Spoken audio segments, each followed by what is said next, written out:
Hey, what is going on, everybody? Now that we have the unlock requirements for Omega Red, and this has been the talk of the town, especially with regards to who is required, I want to share with you all some tips that I have to help you unlock legendaries present and future completely free to play. Now, I kind of wish I brought this video out a bit earlier, because some of these recommendations might be hard to do now, since the Secret Avengers, have already been released, but knowing that we're probably only a patch or two from the next legendary unlock team, I think this still might help going forward and be able to give you all the tools to prepare a bit better next time.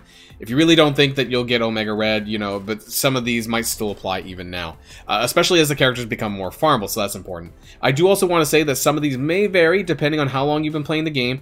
If you've only played for like 6 months, I can't guarantee that you'll unlock a brand new legendary, I'm sorry.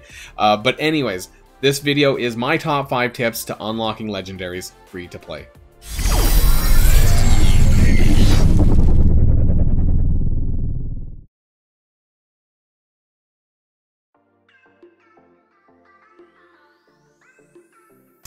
Okay, and this first tip that I can recommend to you guys, and this is the easiest thing that everyone can do, especially as characters are becoming farmable. For example, Secret Avengers are eventually going to become farmable for Omega Red. What you can do is you can start saving your store currency and hoarding. Now, in the past, especially for X Factor, who was the unlock for Adam Warlock, we knew that Longshot, who's not in my store right now, was made into the War Store, was put into the War Store, rather. So War Store is one of the most premium currencies that they like to do for legendary characters. Now, this is you can see already 2 of them. Ghost, X-23, this is Jubilee, Doc Ock, Longshot for Adam Warlock, and I have a feeling that one of the characters for Secret Avengers are probably going to also land in the War Store. My bet is Maria Hill, but we'll see whether or not that's the case, only because Maria Hill is a Blitz character and Longshot was a Blitz character, so I'm just, and actually I think, wasn't Ghost a Blitz character? I think these are all Blitz characters, were they not? So I'm just kind of extrapolating here, kind of just estimating, but the point is that you don't know necessarily which of these stores that they're going to land in, so usually it's the War Store, but not always, so make sure that you have a little bit of a nest egg for your currencies, whether it's War, whether it's Arena, even raids, who knows, just, there's no reason that you can't hoard your credits for these now. It's going to be one of these 4, probably War, but still, save some currencies ahead of time. That way, when they do become available, whether it's Secret Avengers or just some other character, that you can just, blow all your credits to get those new characters ranked up. So that's really important. I think this is the easiest thing that you can do. Unfortunately, though, for some, when it comes to War, these credits are very valuable. So instead of shards, some people are buying G15 minis and such like that, or G13 uniques. So if this is important to you, then save and hoard your currency, especially War credits. And this is the first tip that I can give you for unlocking legendaries. Let's move on.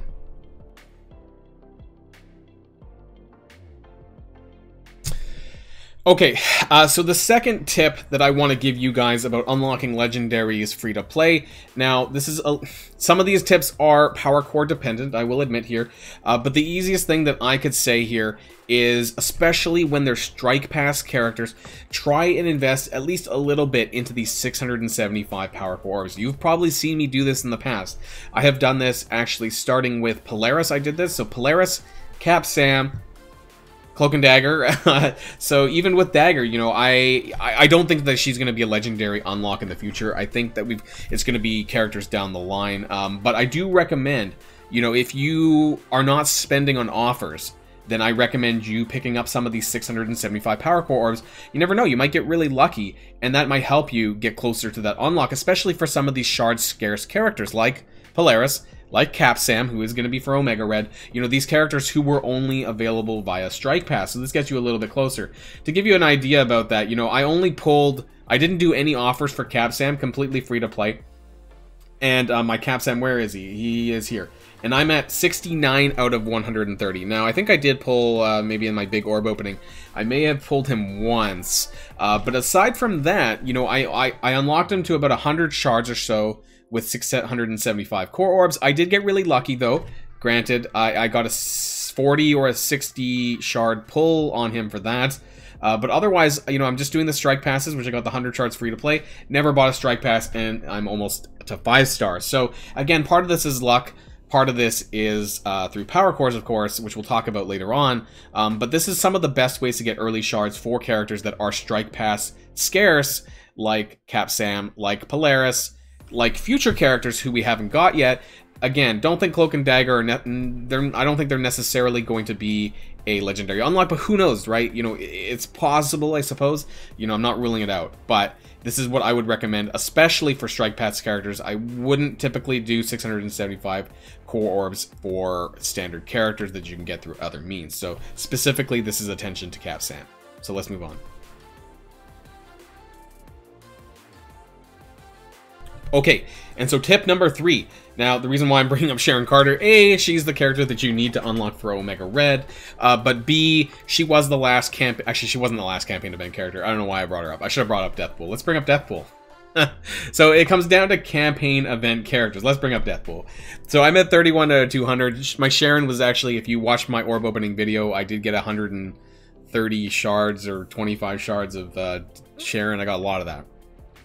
My point is here, for all campaign event characters, do the 50 times 4 core refreshes for energy at a bare minimum. You know, that will get you the closest, it will definitely get you 4-star, but if you're really lucky, you might get as close to 5-star as you possibly can, and that gives you a really good advantage when these characters become farmable for the legendary unlock. I guess the reason why I brought up Sharon first was because she is part of the Secret Avengers, who are available for Omega Red, who is used for Omega Red. So in this case, just every single patch that a campaign event character comes along, do the 50 times 4 power core refreshes, because that's going to be really important to get you closer on the shards.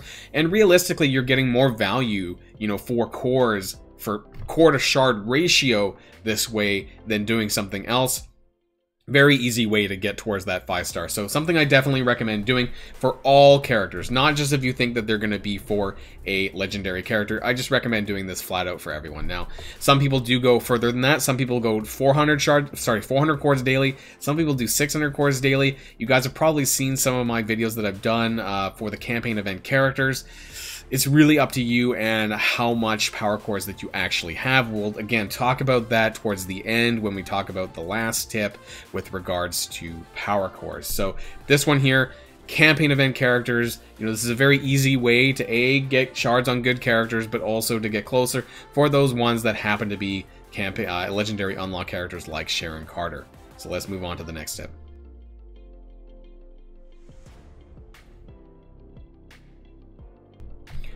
Okay, so people aren't going to like this one. This is why I saved this for tip number 4. Blitz Hard. People don't like this, but Maria Hill thanked me for this. So, not specifically on Namor. You don't do that. The day that I'm recording this is Namor, but I know by the time you watch this, it's not going to be Namor. But, you know, Blitz Hard. Blitz as hard as you possibly can if you can do it. I know it sucks. Blitz sucks. And having to do 8 rotations a day, possibly for some of the bigger name, you know, the fresh characters, brand new characters, it sucks. It really does. And with Cloak and Dagger actually coming up, or actually should be, as you're watching this, there's probably a Cloak and Dagger Blitz, because this will be released on a separate day. But the point is even for those Cloak and Dagger Blitzes, try to do it as hard as you possibly can, because you never know down the line how this is going to help you and kind of save you resources, time, and get you closer to that 5-star that you're going to need for future legendary characters. So definitely do that. And I will say that one thing that I do like about Blitz more recently is they brought back the 35 shards, and they kind of made the Blitz brackets a little bit better. I think this is because of the changes to RTA, which I heard is a bit bugged. I don't know if it's been fixed, but I heard that it wasn't rewarding things. Anyways, it doesn't matter. It doesn't matter. They brought back the 20 shard bracket, and then they brought back the 35 shards. So this makes it a little bit easier for people to have different kind of structures for their rank rewards and being able to get more shards overall, I think. So this is something I recommend doing, not necessarily for Namor once again, but we can go back to my Maria Hill, and you know, I did 1% twice. I think I did it both times actually. Where is my Maria Hill? She's a bit lower. Here. So I'm at 80 out of 130. Like I said, I think there's a good chance that Maria Hill specifically might be put into the War Store, but who knows? But because I did 100 shards twice, that was 100 shards plus, 200 shards total over both blitzes, plus 42 shards, which is the milestones twice, and I believe No, that's about it. 242. Plus, I think I got a pull in some basic or premium orb. I got one premium orb pull, I'm pretty sure, in my last orb opening. So that got me to where I'm at now. But don't worry, if you can't get 100 shards, don't worry about that, because I would still try to push as hard as you can, whether it's 45 shard or 55 shard payouts, because that'll still get you close to 4-star, and when they do become farmable, that will get you a lot closer than had you not paid attention to Blitz and didn't do it at all, because this is really important. Characters like this, characters like Longshot, who was also a Blitz character, some people struggle to actually get the amount of shards that you needed because they just weren't close enough. So again, I know this is going to be dependent. This one in particular is going to be dependent on your account's TCP, how much Blitz score that you can push out, but this is an important one nonetheless, because unfortunately that they do like to use characters that have been in Blitz for legendary unlocks, because outside of strike passes, I would say that this is the second most shard scarce method. So Blitz hard as you can. Tip number 4. So let's move on to the final tip, which maybe you guys have already thought about. Let's get to that. Okay, so here we are at the final and most important tip that I can give you guys in order to unlock legendary characters, but also just doing everything in the game, actually, really. Arena.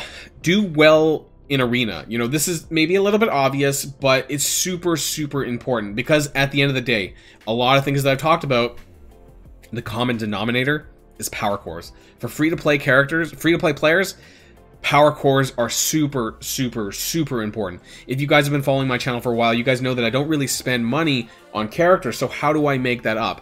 Through power cores, where I do core orb pulls for Capsam, for Cloak and Dagger, for other characters. I refresh on campaign event characters. You know, all of these things require cores. Refreshing nodes, you know, that you have to farm, if that's, say, Polaris's node, or for Capsam's future node, because I think he's probably going to get a node, you know, you're going to need power cores to refresh those nodes to farm more shards. So really, really important. And, you know, looking at the arena structure, I don't know why I clicked that one. That's not what I meant to. They meant to click on the rewards button. You know, being in a really, I would say top 100, you know, if you can manage that, maybe even top 250, but top 100 is a really important goal to have in order to get a decent amount of cores that you can save up to do a lot of the things that I mentioned in this guide. Now, of course, you can do it without it, and if you spend some money, well, you know, maybe you're not watching my video anyways, and you don't need my tips. But power cores is what I do for everything, and this is really important. So what does this mean then? So if Arena is that important, it means staying on top of your Arena meta. It means, you know, making sure that you have the right team in order to get you to those ranks. So I know I'm not actually, I could be a lot better than this, but I'm only doing like 3 matches a day, so even I could be doing better. I'm just kind of lazy right now. But the point is that whenever there's a brand new arena meta coming out, make sure you jump on that ASAP. Whether it happens to be Infinity Watch with Adam, Kess Watch, you know, whatever you're using right now, try to push as hard as you can to get that top slot, or getting close to the top slot. Like I said, top 50, top 100, whatever that happens to be.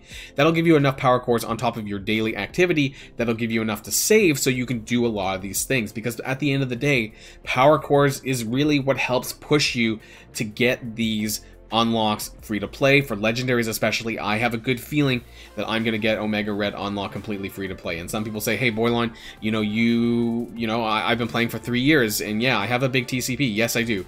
But these are things that you can also do and not be playing for as long as I am. Believe it or not, a lot of these things can be done, you know, as long as you keep good standing in your arena. Now, if you're someone who took a break for a while and you got screwed on your arena shard, it might be a bit tough.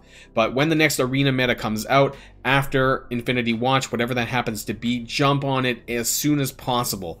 Especially if Infinity Watch can't kill them, make sure you jump on them as soon as you can to obtain them, to then continue the cycle and get more power cores so that you can do it for everything else that I talked about in this video.